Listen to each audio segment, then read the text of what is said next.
Let's take a minute and give you a little bit of background information on what exactly it is that I'm talking about today.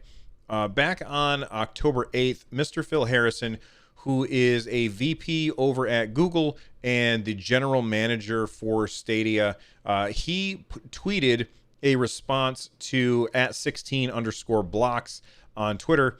He responded to a tweet. They asked, "Will all games on Stadia run at 4K 60? It would be good to get some clarity." I like that he said clarity when he's talking about the resolution. That's pretty funny. Phil Harrison replied, "Yes, all games at launch will support 4K. We designed Stadia to enable 4K 60 with the appropriate TV and bandwidth. We want all games to play 4K 60. But sometimes, for artistic reasons, a game is 4K 30. So Stadia always streams in 4K 60 via a 2 times encode." What exactly does that mean? Well, what it means is that no matter what game you're looking at, the stream that is coming to you should, if you've got the bandwidth and the right TV, should be a 60 hertz stream. That means you're getting 60 images every second, and that's going to give you the best frame rate. That's going to give you the best experience, basically.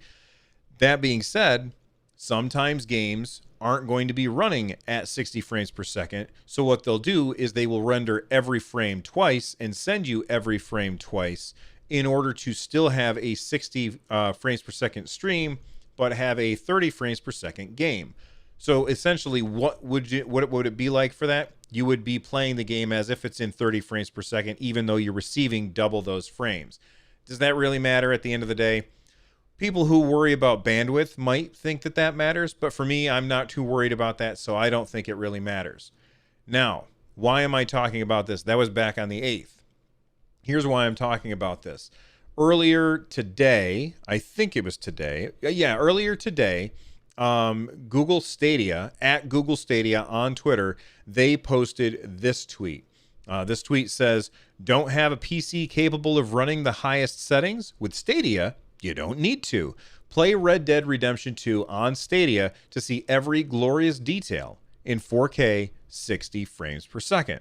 Now, you might be wondering, why, Bill, are you showing me a screenshot of this? Well, the reason is because that tweet has since been deleted. So immediately people are thinking about, you look back at Phil Harrison's tweet about some games will run at 4K 30, some games will run at 4K 60, but we'll always have a 60 hertz stream coming to us. And they're trying to decide, does the fact that this tweet, which has since been deleted, telling us that Red Dead Redemption 2 is going to be running at 4K 60, does that mean that 4K 60 is out of the question for Red Dead Redemption 2 on Stadia? And I'll be honest, I have no idea.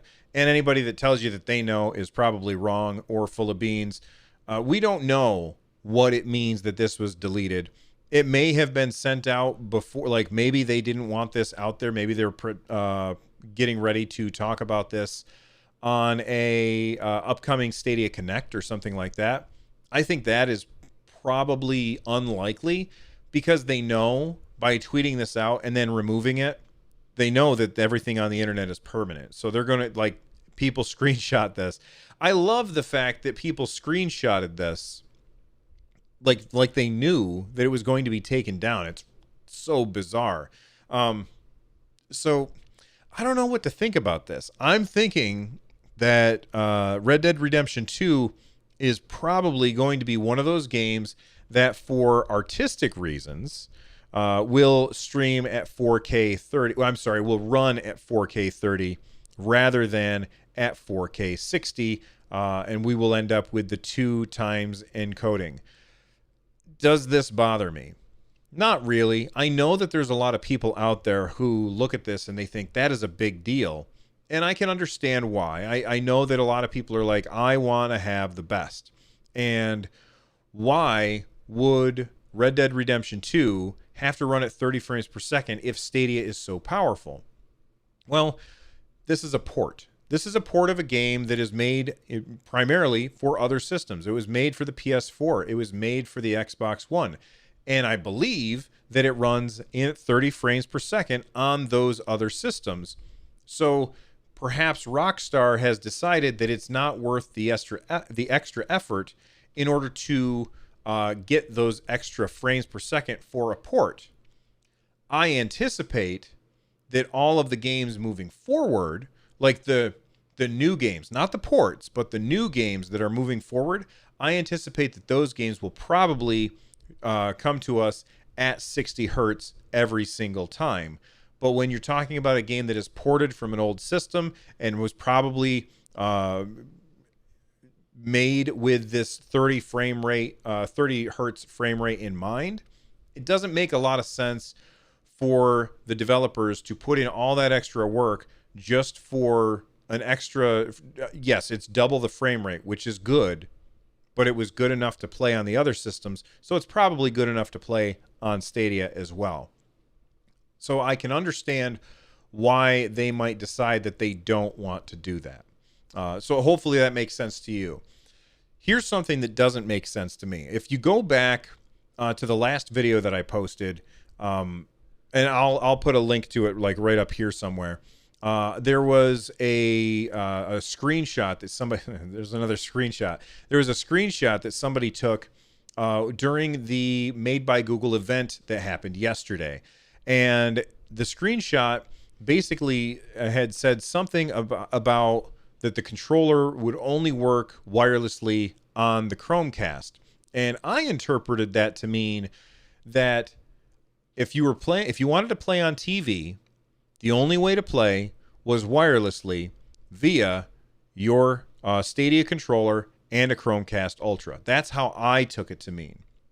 Other people read that and they said, well, no, this means that the only way to play wirelessly is on a Chromecast. So you can see how there's people who are looking at it in two different ways. And I will say that the sentence that Google gave us on that screenshot, it was a little ambiguous. It could really have been interpreted multiple ways. And kind of all day I've been back and forth about what exactly it means. Now, on Reddit, Grace from Google, who is the community manager for the official subreddit over at reddit.com/r/Stadia, she was responding to a Redditor, Stocky Pops, which is a funny name. I like that name. That makes me laugh. And she said, hey there, Stocky Pops. Both statements are correct. You will need a Stadia controller in order to play games through Chromecast Ultra that's connected to your TV. Okay, that makes perfect sense to me. The second sentence, however, doesn't make as much sense to me. It says here, as for wireless gameplay, this is limited to the Chromecast Ultra. When plugged in via USB cable, the Stadia controller acts as a standard USB HID controller and may work on other platforms depending on the game and setup. When I look at this and I see, as for wireless gameplay, this is limited to Chromecast Ultra, now I think that the people who disagreed with me before, I think that they were right. And I just don't understand why Google would make this limitation. The the Stadia controller is a Wi-Fi controller. It connects directly to the Stadia servers to give you the lowest amount of latency when you're playing the game, and it does not connect to your Chromecast. There's nothing that takes your signal from your controller and sends it to your Chromecast. It sends the signal from your controller directly to Google, and then the video of you playing is sent to your Chromecast. So the controller never actually connects to the Chromecast, and that is a very important thing that we need to remember. Why wouldn't this work on every other platform? Like, if I want to sit at my PC and play a game on Stadia with my Stadia controller, why wouldn't it connect to take my controller inputs, send them over Wi-Fi directly to Stadia again at the data center at Google, and then have Google encode those frames and send them to my PC in a Chrome browser. How is that different than sending it to Chromecast? This seems like a really odd choice to make, which is why when I look at this statement from Grace at Google, or Grace from Google, sorry, why when I look at this statement, I'm like, maybe we're just misinterpreting it. Maybe what I'm thinking is incorrect, because it doesn't make any sense why the controller would not work wirelessly on a PC. Now, there's going to be people who say, well, hold on a second, Bill. This controller, it doesn't have the Bluetooth activated. But guess what? Bluetooth has nothing to do with this. There's no part of that chain on the Chromecast that uses Bluetooth. That controller connects via Wi-Fi to Google, not Bluetooth to the Chromecast. So there's no reason for Bluetooth to even be brought up here. So I'm not sure why I would even bother with that Chromecast, or I keep calling it the Chromecast controller. Why I would bother with the Stadia controller if I'm not on my TV, when I could just grab one of the controllers that I have over here on the wall that are paired to my computer. Like I've got an Xbox controller, the blue one right there. I can grab that and play wirelessly at my PC, albeit I would have a little more lag. I don't think it would be that much more lag. I don't think that the Stadia controller is really doing that much to speed things up. The amount of information that gets sent from my PC to Stadia is very, very small with my controller input, so I don't really think that's the issue. But anyway, I'm curious how you are interpreting this statement. I said last time that, the lack of commas made me think one thing, but now I really don't know what to think. I tweeted at Mr. Phil Harrison that I mentioned earlier. He has not replied. I tweeted at Google Stadia. They have not replied. And I replied to Grace from Google in the thread, as a lot of people, actually I didn't, a lot of people did in the thread, and we still don't know because they have not replied, which leads me to believe that they don't want to tell us because it's bad news that your Stadia controller will only work on a TV unless you plug in a wire. And I just think that that's silly. It doesn't make a lot of sense. Now, I will say this. On that original image that we talked about, it says at launch. So I'm sure that even if the worst is true and you have to plug it into your computer in order to use it, later on there'll be a firmware update and it will get rid of that requirement. I just wish that Google would let us know exactly what they're thinking here and just explain it. A little transparency goes a long way. All right, well, that's it for today as far as Stadia news that I wanted to cover. So thank you all for hanging out with me. If you didn't know, every Sunday we record a podcast right here live, Sunday mornings, 10 a.m. Here. So make sure that you subscribe, click the bell, hit the like button, and all those things that YouTubers ask you to do, because it really does help us out. Anyway, I will see you next time. Until then, bye-bye.